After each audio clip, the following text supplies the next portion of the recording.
A abertura já vem com Milla Jovovich olhando direto pra gente e mandando a real. Esse filme é baseado em fatos reais. Aconteceu em Nome. Esse é o nome da cidade? Sim, uma cidadezinha lá do Alasca, em pleno ano 2000. Só que, por motivos de segurança dos envolvidos, os nomes foram trocados. Apesar disso, cada evento mostrado tem gravação em vídeo pra provar. Mesmo assim, se você vai acreditar ou não, aí é com você. A dúvida já faz parte do pacote. Avançamos para 2002, quando a Universidade de Chapman entrevista na TV a psicóloga Abigail Tyler, ou Abe, como é chamada. Ela compartilha uma tragédia familiar que mudou tudo. Em agosto de 2000, seu marido, Will, foi morto de forma misteriosa enquanto dormia. E como se não bastasse, ela ficou sozinha com os dois filhos, Ashley e Ronnie. Sem conseguir lidar com o luto, Abe procura a ajuda do colega Abel Campos, um psicólogo de Anchorage. Ele tenta descobrir o que ela lembra daquela noite, mas nada. Ela simplesmente não consegue descrever quem tirou a vida do marido. Abel então grava uma sessão de hipnose com Abe. E aí que ela revive a noite do crime. Tudo aconteceu num piscar de olhos. Ela acorda, vê uma figura alta, escura, parada do lado da cama e uma faca no peito do marido. A lembrança é tão intensa que ela grita e a sessão precisa ser interrompida. Abel sugere que ela descanse um pouco,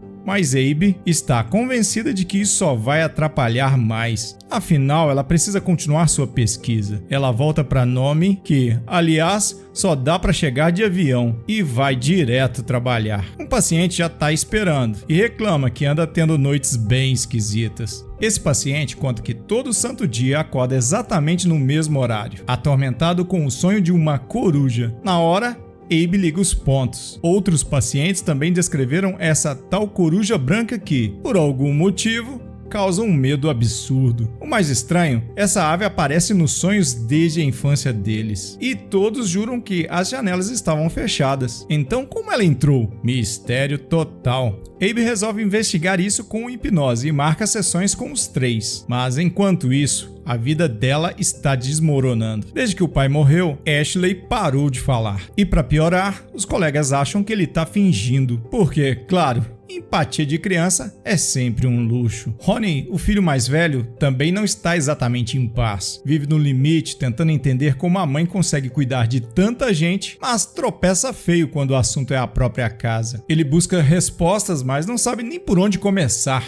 Aquela noite ainda é um buraco na memória. Abe sente que o filho a culpa pela morte do pai, e isso a corrói. Numa dessas noites, ela escuta uma fita onde o Will falava sobre casos de insônia em Nome. A voz dele ecoa e, do nada, Ashley aparece, atraída pela lembrança. Cena tocante, interrompida por um silêncio que diz tudo. No dia seguinte, Abe segue com as hipnoses. 2 pacientes, 2 histórias assustadoramente parecidas. Seres tentando invadir suas casas. O pânico nos olhos deles é tão real que parece que os visitantes estavam mesmo ali, batendo a porta. Abe precisa acordar os dois antes que entrem em colapso. Ela tenta acalmá-los, dizendo que tudo não passou de visões. O problema? O terror nos olhos deles não foi embora com o transe. É como se o cérebro tivesse acordado, mas o medo ficou no quarto. A coisa degringola de vez naquela noite. Abe é chamada com urgência à delegacia. Um de seus pacientes surtou de vez. Está com uma arma, mantendo a esposa e os 2 filhos sob ameaça, exigindo a presença dela. Ela chega e escuta o homem dizendo que vai fazer algo horrível, porque, segundo ele, não tem escolha. E solta um Zimabué, que deixa todo mundo mais perdido do que antes. Ninguém sabe o que essa palavra significa. Apesar de todos os apelos, o homem faz o impensável, aquilo que não dá para voltar atrás. Abe, ainda em choque, é interrogada pelo xerife. Ela tenta explicar a tal história da coruja, mas ele não engole. Medo de passarinho, doutora? Parece dizer o olhar cético dele. E pior, a acusa de causar tudo com aquela sua hipnose. Abe tenta argumentar, mostra que algo fora do normal está acontecendo, mas ele se fecha. A paciência do xerife é tão curta quanto a lista de casos resolvidos, inclusive a do marido dela. Mesmo assim, ele é enfático. Nada de mais sessões, nada de mais experimentos. É uma ordem. Naquela noite, Abby refaz os passos mentalmente e lembra do que o paciente disse antes de morrer. A tal coruja tinha sumido, talvez porque nunca tenha existido de verdade. No dia seguinte, Abel aparece visivelmente preocupado com o estado dela e pede que largue essa investigação de uma vez. Mas Abby sente que, se parar agora, mais gente vai sofrer. Então, ela topa deixá-lo se envolver no trabalho. Nesse mesmo dia, chega Scott, o segundo paciente. E olha só, os sintomas dele batem certinho com os do cara que morreu. A esposa de Scott, em pânico, implora por uma sessão de hipnose. A tensão no ar é quase palpável. Durante a hipnose, Scott fala sobre uma coruja. Mas essa aí definitivamente não sairia num documentário do Discovery. Algo ali não batia. Ele sente uma presença em casa. Diz que eles vêm desde que era pequeno. De repente, começa a tremer como se estivesse sendo puxado para algum lugar e Abe, já com os cabelos em pé, encerra tudo. Quando ele se acalma, conta que viu seres, mas não sabe descrever. Só lembra de ouvir vozes e esquecer o resto. Tão pesado que agora ele entende porque o outro paciente perdeu o controle. O casal vai embora e Abe levanta uma hipótese que, até ali, estava no terreno da ficção científica: a abdução alienígena. E não é algo tão fora da curva assim.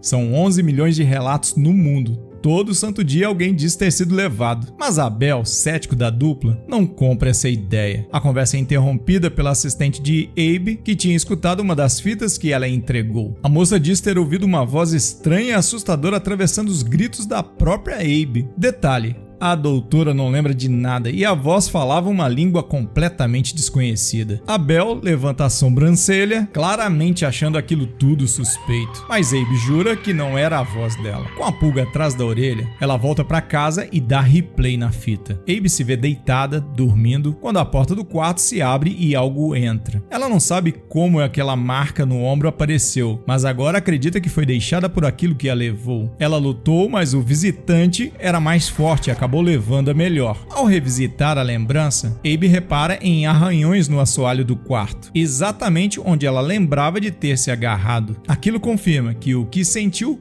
não foi só um pesadelo. Só que, mesmo tentando juntar as peças, a tal língua misteriosa da gravação continua um enigma sem solução. Sem saber mais para onde correr, Abe entra em contato com o Dr.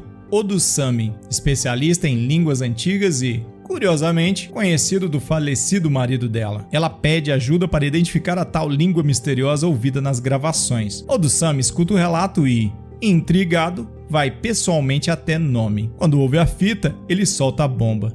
Aquilo é sumério. Sim, a língua mais antiga já registrada na história da humanidade. Ele consegue identificar umas pérolas no meio da frase: nossa criação, para estudar e destruir completamente. Charmoso, né? O tal sumério antigo não era só antigo, era apavorante no contexto. Odusami fica bem inquieto com a possibilidade de que Abe tenha passado por algo realmente fora do nosso roteiro e confirma: aquela voz na gravação não é humana. Abel, claro, continua do lado cético da força, mas Odusami insiste. Fala das esculturas sumérias, com astronautas usando capacetes e foguetes apontando para o céu. Tudo milênios antes das pirâmides. E completa o Gênesis. Sim, aquele da Bíblia. Pode ter vindo de textos muito mais antigos, com histórias que a gente mal começa a entender. A famosa Arca de Noé, segundo Odusami, a ideia nasceu de um dilúvio descrito pelos sumérios. E os tais visitantes, sim, os alienígenas, também faziam parte desse acervo antigo. Ele deixa claro, trabalha com fatos, mesmo sem conseguir ligar todos os pontos ainda. E, justo nesse momento,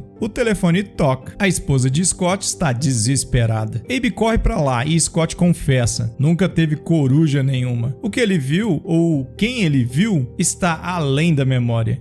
E ele implora, quer ser hipnotizado de novo, dessa vez para tirar a história a limpo. A segunda sessão com Scott sai direto de um arquivo X. No meio do transe, ele simplesmente levita da cama. Uma voz em sumério invade o ambiente e manda Abe parar com a investigação. O vídeo se apaga bem na hora. Então, nada foi gravado. Scott entra em convulsão e Abe, em pânico, interrompe tudo. Sem perder tempo, Ela corre para casa e manda os filhos arrumarem as malas. Hora de sair dali. Mas mal começa a empacotar e o xerife entra porta adentro. Scott ficou tetraplégico e ele culpa Abe por isso. Abel tenta defender a colega e confirma a história, mas não adianta. Abe é colocada em prisão domiciliar com um policial de plantão na porta. O clima? Tenso. Na entrevista de 2002, Abe explica que os contatos com seres lá de fora são classificados em 4 níveis. O primeiro é quando você vê um OVNI, aquele avistamento clássico no céu. O segundo envolve provas físicas,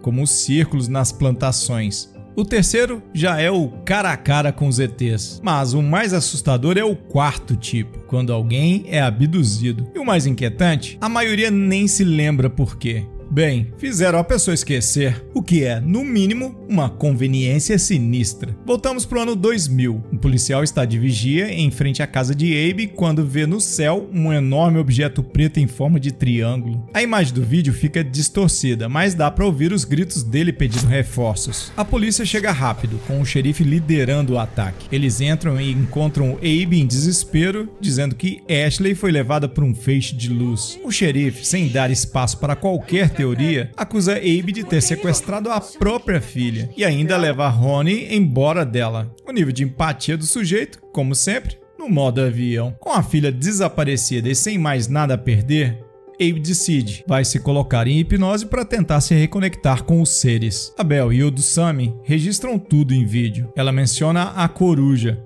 Sempre ela. E então começa a gritar. A câmera balança, sons estranhos tomam conta e Abe vê algo, uma espécie de instrumento, perfurando seu ombro. Uma voz brutal afirma que a criança vai ficar com ele, porque ele é Deus. Odusami traduz a última frase com um ar sombrio. O espírito do qual você não pode escapar. É definitivamente um Deus com sérios problemas de ego. Voltamos à entrevista com Abe, onde ela afirma que os três, ela, Abel e Odusami, foram abduzidos durante aquela sessão, mas ninguém se lembra do que aconteceu. Só sabem que foram devolvidos na mesma noite. Abe conta que, naquele momento, sentiu algo que vai além do que um ser humano é capaz de entender. E o nome disso não era fé, nem paz. Era desespero puro, ou seja, Deus com certeza não era. Depois da sessão, Abe acorda no hospital com o pescoço quebrado. O xerife aparece com uma última cartada, uma foto de Will. A verdade choca, ele tirou a própria vida. O assassinato que Abe acreditava ter visto era, na verdade, uma forma inconsciente de não encarar a dor real. E isso, talvez, seja o lado mais humano da história. Abel tenta aliviar a culpa de Abe, lembrando que nem mesmo os melhores psicólogos têm acesso total à mente humana. E olha que ele fala com alguma propriedade. Abe ainda insiste, pedindo que ele confirme a abdução, mas ele recua. Em 2002, ela admite, talvez tenha lidado com a morte do marido criando outra versão da história, mas ainda assim